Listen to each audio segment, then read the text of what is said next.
I'm Fletcher Rhoden, and this is Quotes and Quips. Today, words of wisdom from Francois Voltaire.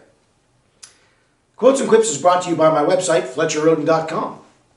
There you'll find links to things like my authors page at Amazon.com. That's where you can buy my books in paperback or for Kindle or in audiobook format. There's also a link to my Spotify artists page. And that's where you can download my music in its various subgenres. I've got new music for 2024.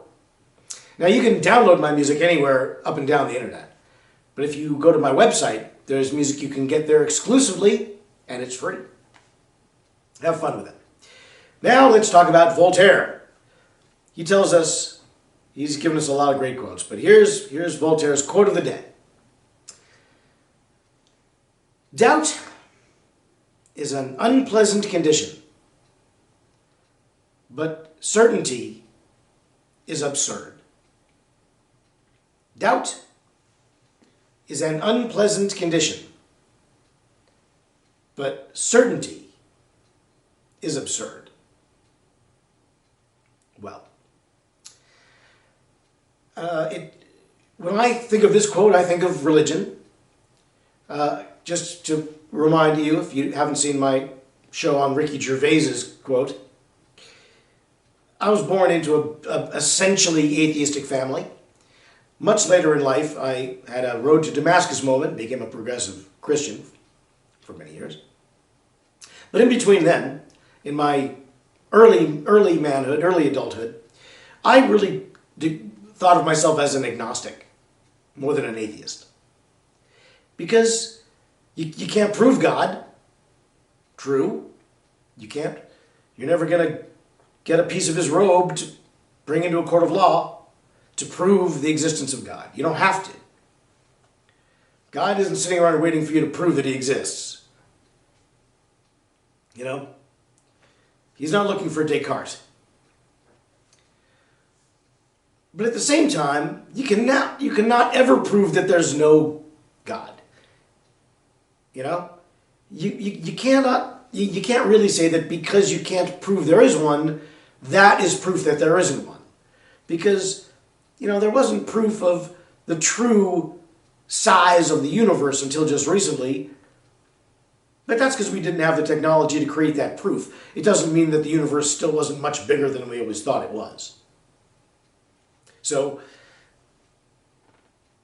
that which you can prove and that which you cannot prove, sort of, it's nebulous, and it's, you know, but they go together. You can't do either one. Now, the quote is, it's a two-parter. Most of these quotes come in two parts, and each part has its own significance. So it's the second part I'm kind of focusing on at the moment, which is, certainty is absurd. Because you can only believe in God and not really know, but you can only disbelieve in God and not really know either, with just as much uncertainty. Now, and this is true with a lot of things, as I discussed when I was talking to Ricky Gervais about his certainty that God doesn't exist, because he can't be certain. And there are so many other things that can't be weighed or scientifically proven, which still can be said to exist, such as the mind, love, empathy, hope. All of these things are the most important part of the human experience, I would suggest. More important than the things you can prove, like a house.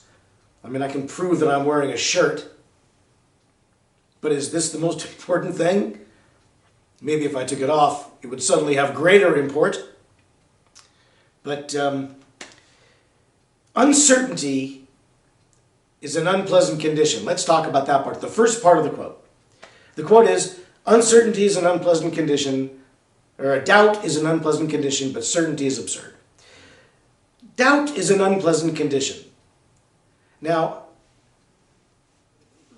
this is so.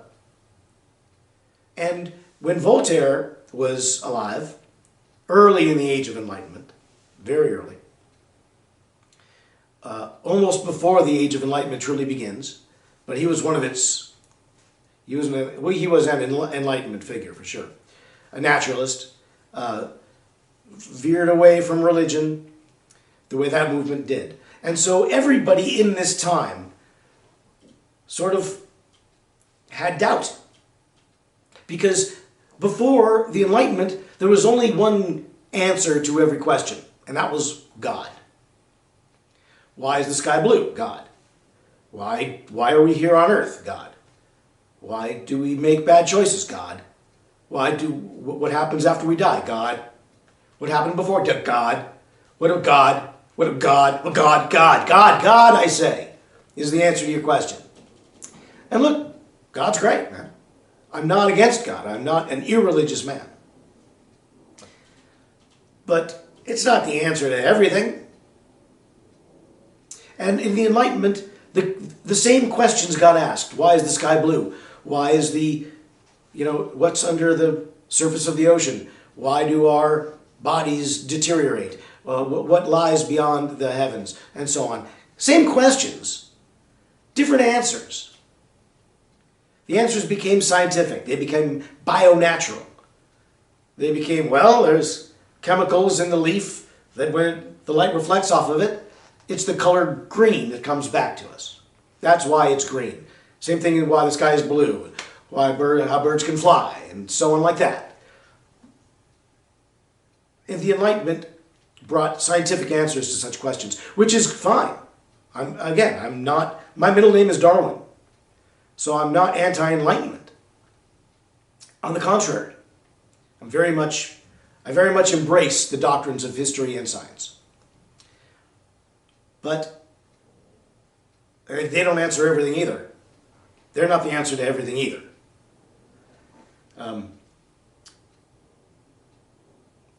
In this era, there was great doubt because some people didn't believe in science, and some people still wanted God to be the answer. And then, the scientific method was bringing in a lot of interesting information, much of which did prove to be wrong.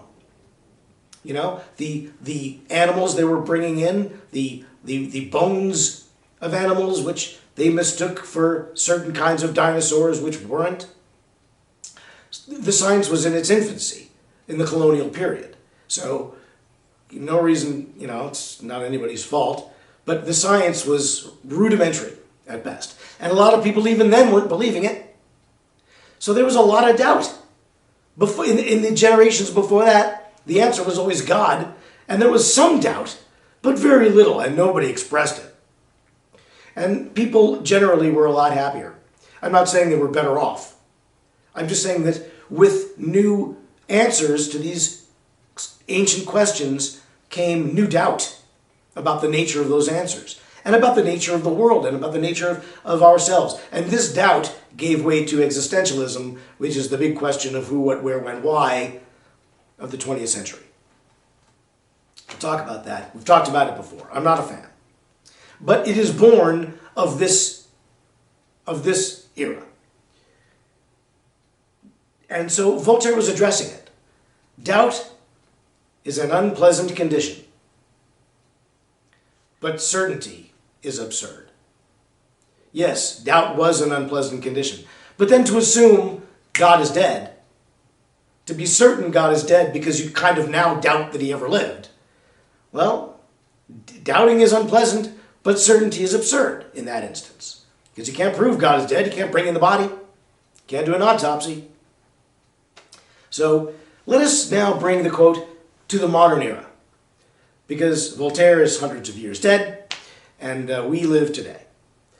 But one of the reasons the quote is so great, one of the reasons I picked it, one theme of these quotes is often that they are as salient today as they were in their own time. And boy, oh boy, you look around the world today, 2024, and doubt is a most unpleasant condition. Widespread, creating fear. The fear and doubt work together to make people malleable and suggestible and easily manipulated. When FDR said the only thing we have to fear is fear itself, is because fear is the weapon by which we can be turned against one another. And therein lies the greatest danger to this country. But we're not the only ones who are afraid. People are afraid all over the world. People are afraid on this side of the aisle and that side of the aisle. They're made to be afraid. Their fear is often manufactured. Some of it legitimate. Some born of legitimacy and extrapolated into a manufactured hysteria. Other hysteria, quite warranted. So, obviously, wherever you stand on it, you've got your priorities about which is warranted and which is not. And that's okay. I'm not commenting on that. But what I am saying is that if you are, examine your position, and you will find that it is doubt that is creating an unpleasant condition for you. You're doubtful of where the country is going. You might be doubtful of where it's been. You may be doubtful of where it is. And people know that, and they're using that doubt against you. And they're trying to create in you an artificial certainty. And it's the certainty which is absurd.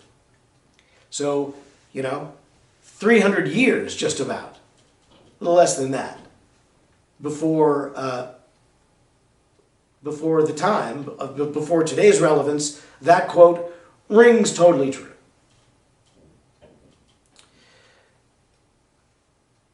Doubt is an unpleasant condition, but certainty is absurd. I guess one could say that absurdity is also certain, but that would be another quote for another time, and you'll have to tune in again to Quotes and Quips to see if I ever get to it. I don't think I will, because I don't do my own quotes. I do other people's quotes. I do the quips, and I'm here Monday at noon every week this year. You can watch the reruns. They stay up. There's also another show, Tracking the Lone Wolf, on its own channel, Tracking the Lone Wolf, here on YouTube. It's a show I did twice monthly throughout 2023, and those reruns stay up. Check out my website. Enjoy my books and my music, and tune in again. Until then, bye, Mary.